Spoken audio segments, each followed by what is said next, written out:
Welcome everybody, Kristina Wolf here, and this is another day of the Energy Mastery Creating Systems That Support Your Best Life speaker series. Today I have with us Amanda Young. Amanda, would you like to tell us a little bit about what you do? Sure. Thanks for having me.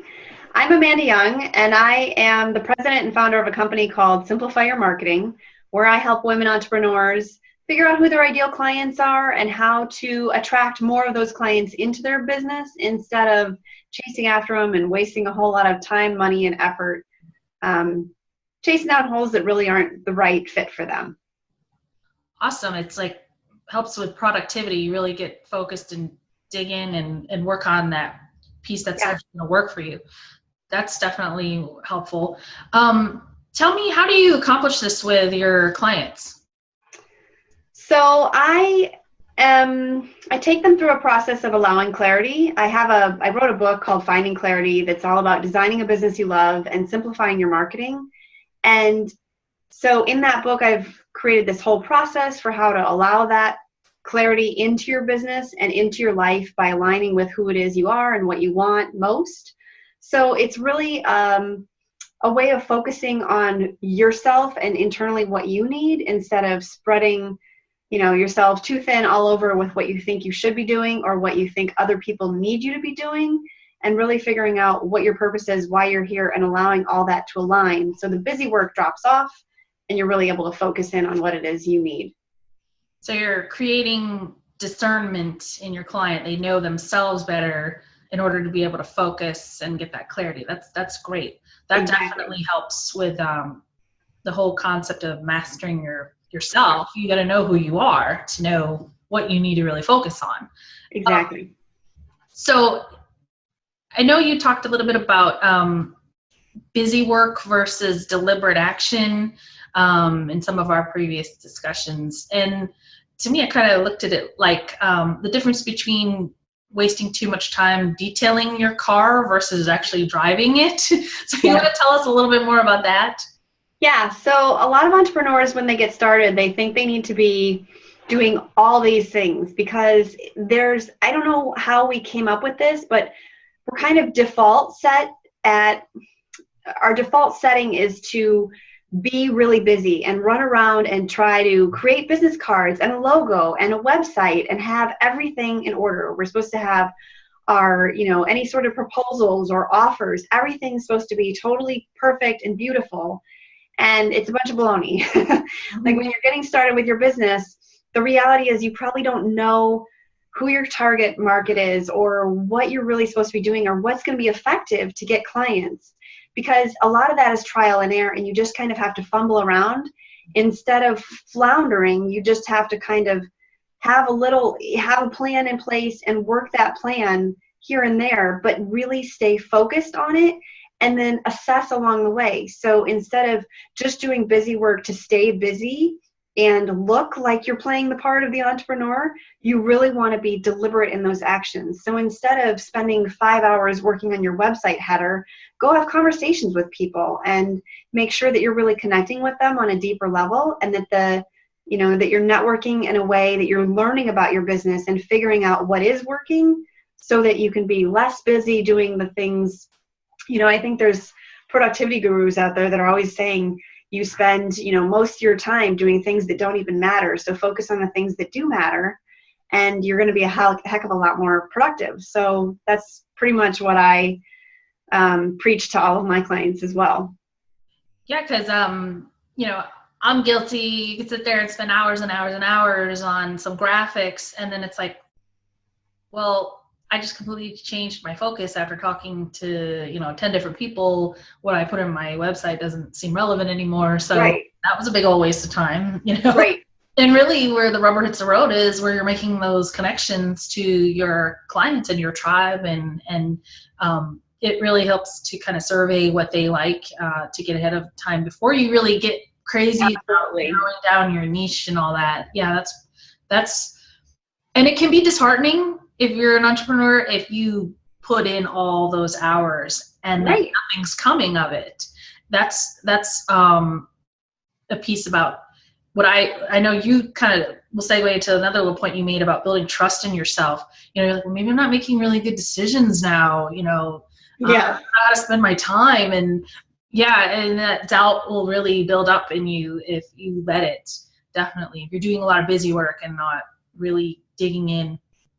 Yeah. So that said, what's another, I guess, tactic that you have your client? So I always have my clients focus on just 3 tasks that they want to do each day. And it really comes down to being deliberate in their actions and staying focused on what they want to do. And you even said, narrow down your target. There's so many things in entrepreneurship that I've learned that you think are necessities, but they're very counterintuitive. So, people think they have to have a really big market in order to find clients. Whereas if they really focus and narrow down their target market, they're able to be a lot more effective. Their message isn't as diluted. And it's the same thing. You think you have to be doing a lot, taking a lot of action and doing a lot of things, this whole idea of busy work and what you should be doing, social media and websites and yada, yada, yada, all over the place. When the reality is, if you take that and focus it down like a laser, you're going to be way more productive, because you're going to be more clear as to what it is that you actually need to be doing. So when I say create 3 must-dos that you need to accomplish every day, those could be as simple as brushing your teeth, making sure that your dog goes on a walk, and exercising that day. They don't necessarily have to be business things, but they could be. And I would highly recommend that one of them is some sort of revenue generating activity, because if you're getting started off in your business, the whole point of your business is to make money, and you're not going to feel like things are working or that you're getting very far in your business, and your productivity is going to feel like it's slacking if you're not actually doing what your whole purpose of your business is, which is to generate revenue. Mm-hmm. So figuring out, that's why I say on this must-do list, you want to have one thing that generates revenue. Maybe it could be one thing that fulfills you. So if you love reading or whatever it is, do something that kind of feeds your soul. And then maybe it's a task that you just need to get done, like the very next step in whatever it is you're trying to accomplish. But if you can focus on those 3 must-dos, that's where you'll build this trust with yourself, because you're consistently accomplishing what you say you're going to do, and that builds trust in yourself, confidence. That confidence then leads to more clarity and more clients at the end. Yeah, I love the piece about, 1, building trust in yourself, and 2, that the 3 things you pick don't necessarily have to do with your business, because it's like most people who are having overwhelm are because they're really feeling chaotic all around. Right.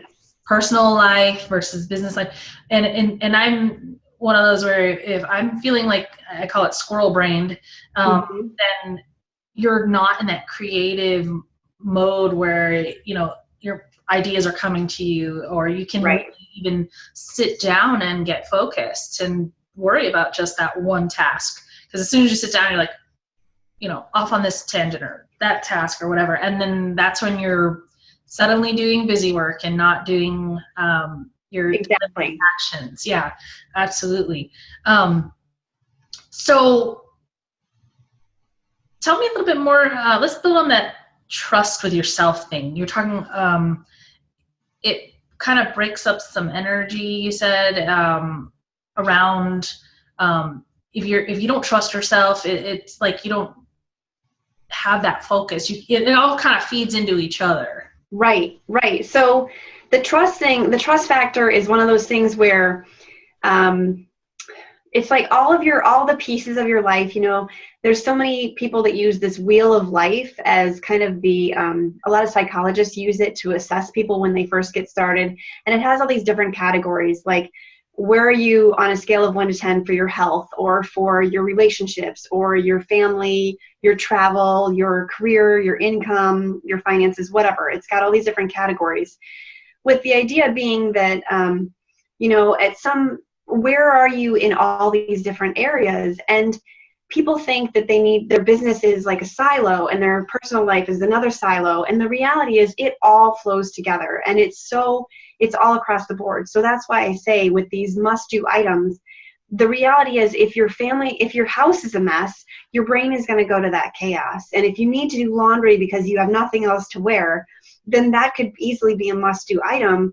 And getting that done is not only going to build that trust with yourself, because like you can check it off on the checkbox and say, yes, I accomplished this one thing really meant so much to me. Because energetically, if you say you have 10 units of energy when you start the day and your mind is over here chattering on, oh, but I'm going to have nothing to wear tomorrow because I haven't done the laundry, then that needs to be one of those things where you just knock it off your list right away, because it's just going to calm your body energetically. You just don't have to put all that much energy toward that. And if you can't get you over your head anymore, yeah, it's just not hanging over you, right? And if you can get to it quickly, then move on, or you can put it as the third thing on your list and, you know, maybe hop onto it at a lunch break or something.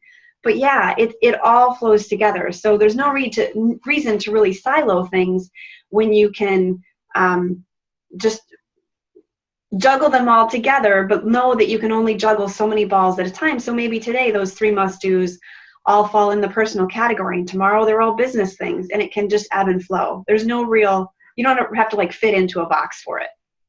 So what would you say to the entrepreneur who's so squirrel-brained that they don't even know how to narrow it down to the 3 things?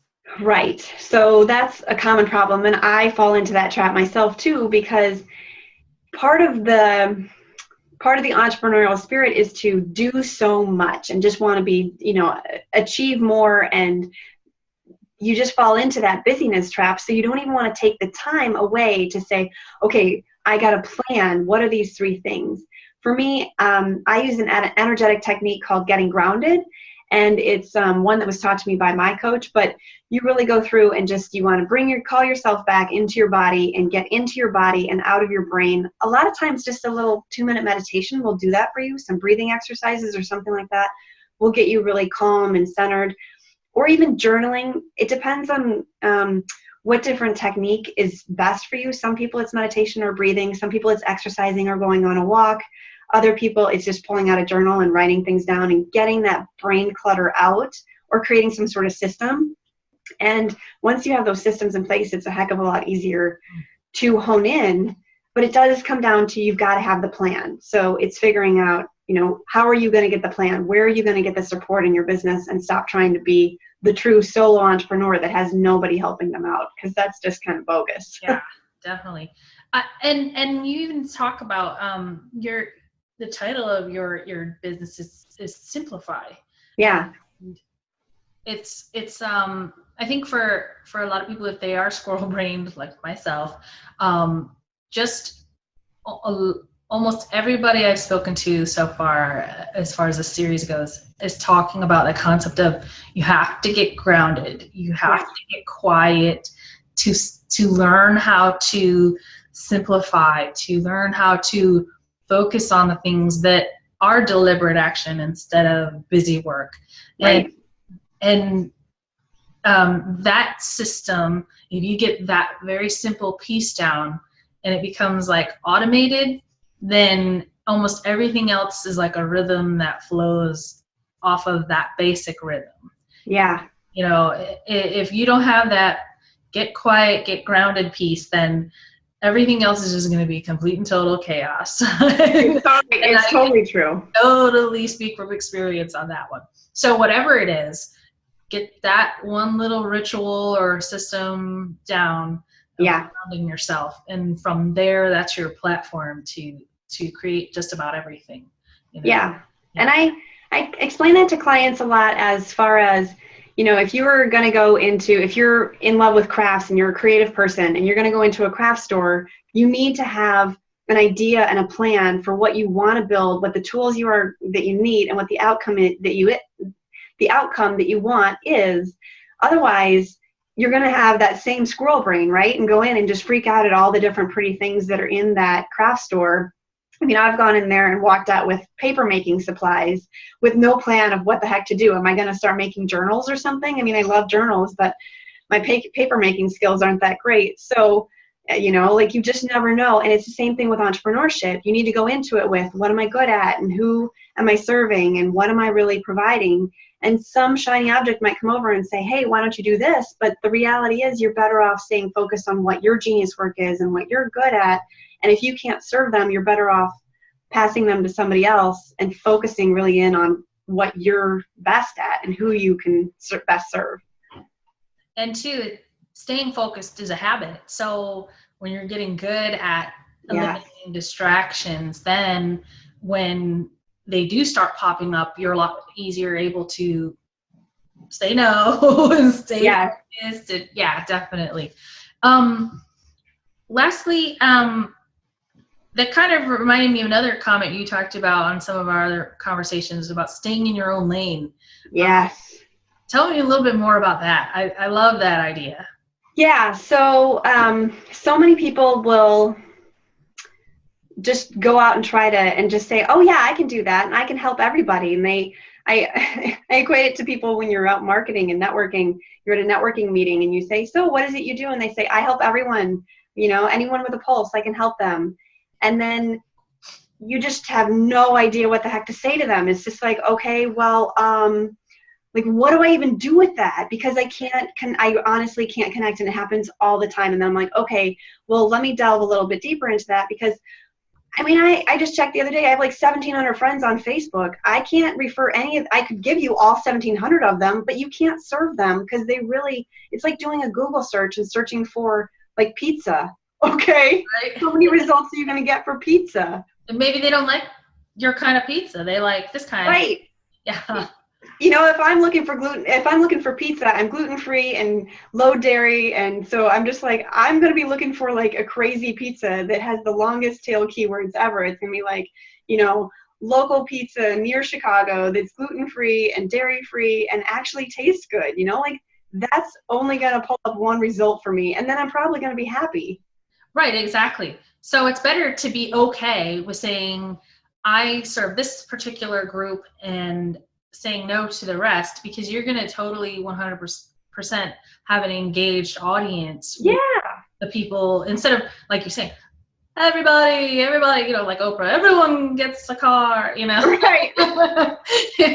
You don't have a driver's license, you've never driven in your life, you're not 16, you can't. Yeah, absolutely. So definitely, I think that people are maybe afraid to narrow it down because they don't want to eliminate. But I think when you eliminate, not everyone's going to be for you, and you're not going to be for everyone. And so that focus for sure, and getting confident in that definitely helps to serve the people who you are for better, much better. And realizing that you can't, if I gave you 1,700 people right now, you couldn't handle them. You're a one-man entrepreneurial company, unless you're a really big company and have a staff, with which most of the entrepreneurs that I know that are at this level are not. They're honestly, you're looking for maybe 10 to 100 clients a year. You can't handle that quantity. And until you can build it to that point where you've leveraged your systems and you've built it up, then that's a different story. But until then, it does no good to be able to serve everyone when reality is you only have a capacity that's this big and you're asking for this. So it's not in alignment. If that's not in alignment, you're not going to get the results you want. That too. And I know you were talking about different marketing tactics. Yeah. I'm fairly sociable, so to me, being on Facebook Live is not as daunting, but I have several colleagues where that is just like paralyzing them. And if that's going to stop them from doing anything to market themselves, then that tactic isn't helping them at all. So it doesn't mean that because you don't do Facebook Live doesn't mean that your business can't also thrive and function in some other way. Maybe they're really good at copywriting. Maybe that's their thing. I don't know. Tell me a little bit more about that. Yeah. So it's one of those things where people will think, well, maybe I'm not good at technology or social media. And I say, okay, well, how many businesses were born before the internet was even invented? Like, business was done with people talking to people. So it's not like you have to be really good on Facebook Live or on camera, because you can make clients just by going to your kid's soccer game and like chatting up the people on the line. And if you're there, people are introverted or extroverted, there's all different levels of that spectrum of social comfort. And you can be really introverted and still be a really amazing business person because you can find the tactics that work best for you and support and align with who you are. So that's one of my other things I'm always telling my clients is absolutely figure out which things you're best at, find your strengths, and then lean towards those. So I know that I've got no problem with being on Facebook Live. I love social media. I love making those connections and building those communities. I also have no problem with public speaking and networking. So that's another place that I go. And then, so it comes down to like my 3 tactics that I focus on all the time is networking locally in my community and online, focusing on social media. And not, when I say social media, I don't mean that I'm on Twitter and LinkedIn and Facebook and Instagram. I'm really on, here's my husband coming in. I'm really on so I'm really focusing on not just all 4 of those, but one of those things.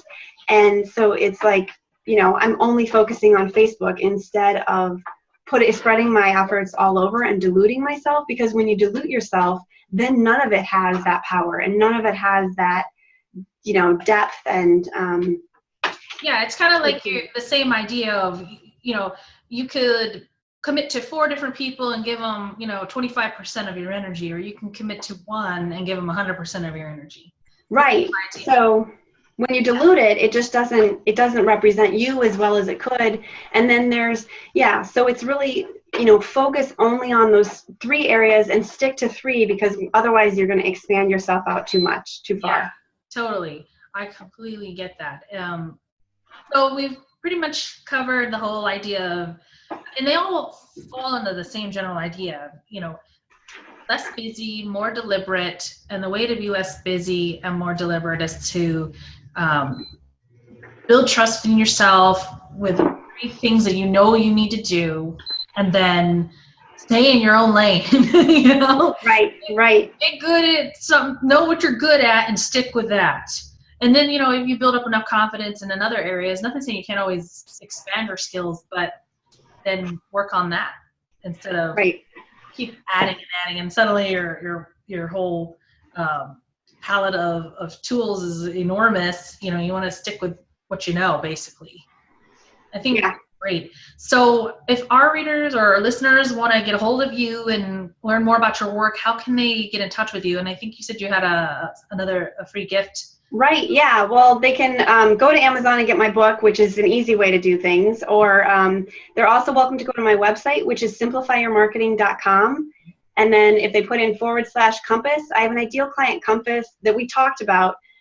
Whereas, we can help go from having this market of this big to really narrowing it down and narrowing it further to the point where it really is just focusing on that one, it's that point of focus. It's that one ideal client that you most want to work with.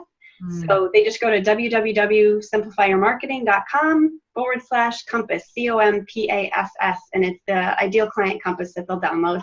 There's a bunch of questions that they can go through, and they can always reach out to me for more information. And tell us again the title of your book. It's Finding Clarity. It looks like, I've got a copy of it right here. It looks like this. And so it's Design a Business You Love and Simplify Your Marketing. And this too is a whole lot of, so there's a companion workbook that's actually on my website too, so they can download the companion. And again, it's DIY marketing strategy, really going through and working through all the different steps in my process for allowing clarity to get you focused in on what it is you most need in your business and those tactics, all that stuff. That all sounds so awesome. Thank you so much for interviewing with me today, Amanda. And hopefully we can get together again soon. For sure. This is great. Thanks for having me. I appreciate it. Thanks for being here. All right. Take care. Bye-bye. You too.